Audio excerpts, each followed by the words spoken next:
Parlons aujourd'hui d'autocontrôle. Vous avez bien sûr des laboratoires ou des établissements officiels qui viennent vous contrôler, mais vous pouvez en parallèle, occasionnellement, effectuer vous-même des autocontrôles pour valider votre plan de nettoyage et de désinfection. Alors, dans la gamme des autocontrôles, il existe deux familles de produits. Soit les tests protéiniques, tests qui vont valider l'état de propreté en faisant un prélèvement sur des protéines, sur les surfaces que l'on va autocontrôler. Ça, c'est sur un plan de nettoyage, mais ce n'est pas de la microbiologie. Par contre, si on va faire une culture et chercher des germes sur les surfaces, nous avons deux types de prélèvements, soit la lame gélosée qui demande quand même, qui sont réservés plus à des qualiticiens, parce que ça demande une interprétation et justement une lecture particulière.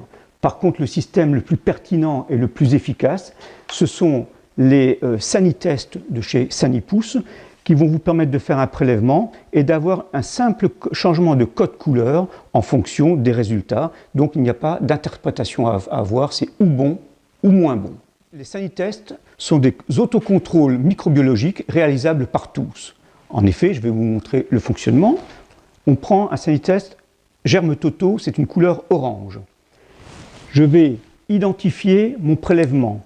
Je vais mettre la date, le 22/10, l'heure, 10 heures par exemple, le lieu, ça va être la cuisine, et la surface, mon plan de travail. Et je vais également identifier l'opérateur. Important, l'opérateur, c'est la personne qui devait désinfecter la surface que je vais autocontrôler. Moi, je suis Pierre, je devais désinfecter ce plan de travail, je vais donc mettre ici Pierre. Quand j'ai rempli au dos ce blister, je vais ouvrir le blister en l'occurrence. Je ne peux pas aller plus loin, donc c'est vraiment totalement sécurisé. Je sors mon écouvillon.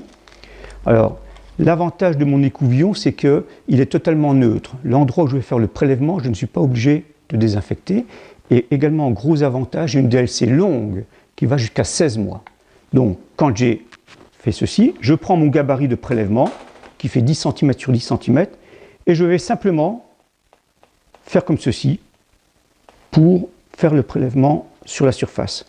Quand c'est fait, je remets l'écouvillon dans le blister qui se referme et qui se colle, et donc je vais ensuite percuter la capsule pour envoyer la gélose sur ce prélèvement.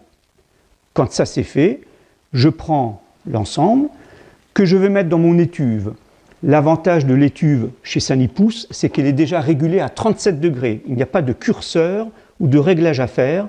On la branche un quart d'heure, 20 minutes plus tôt pour qu'elle se mette en température. Je mets l'écouvillon dedans et je le referme. 16 heures plus tard, je vais récupérer mon Sanitest dans l'étuve. Ici, il est resté de la couleur d'origine orange. Ça veut dire que le résultat est tout à fait correct.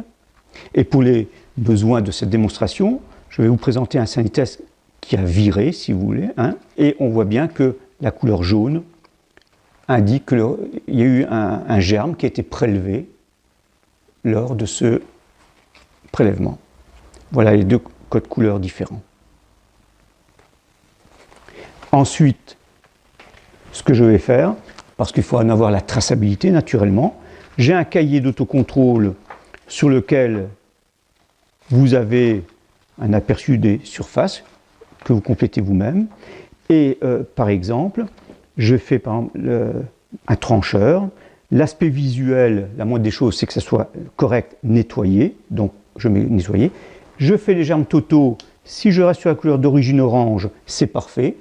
Par contre, si j'ai un germe, je vais justement faire une observation et une action corrective. Et l'idée, c'est que comme j'ai identifié l'opérateur, voir avec cette personne comment elle a procédé, elle a peut-être oublié, elle n'a peut-être pas pris le bon produit, pas laissé le temps de contact, mais de faire une action corrective pour changer et éviter que ce problème persiste. Encore un avantage de Sanitest, c'est que celui-ci permet de faire des prélèvements sur des surfaces difficilement accessibles, bien sûr un plan de travail, mais également une lame de couteau, une poignée de fenêtre ou encore l'intérieur du poignet de four endroit difficilement accessible, comme ceci. Également, cet écouvillon, changé pour ce prélèvement du hachoir, permettra de faire, comme nous le disions tout à l'heure, les endroits difficilement accessibles et surtout les endroits, tout ce qui va servir à cutérer, à hacher ou à oxygéner les viandes. Et enfin, au niveau des sanitests, nous pouvons chercher des germes particuliers, tels que les coliformes, qui permettront de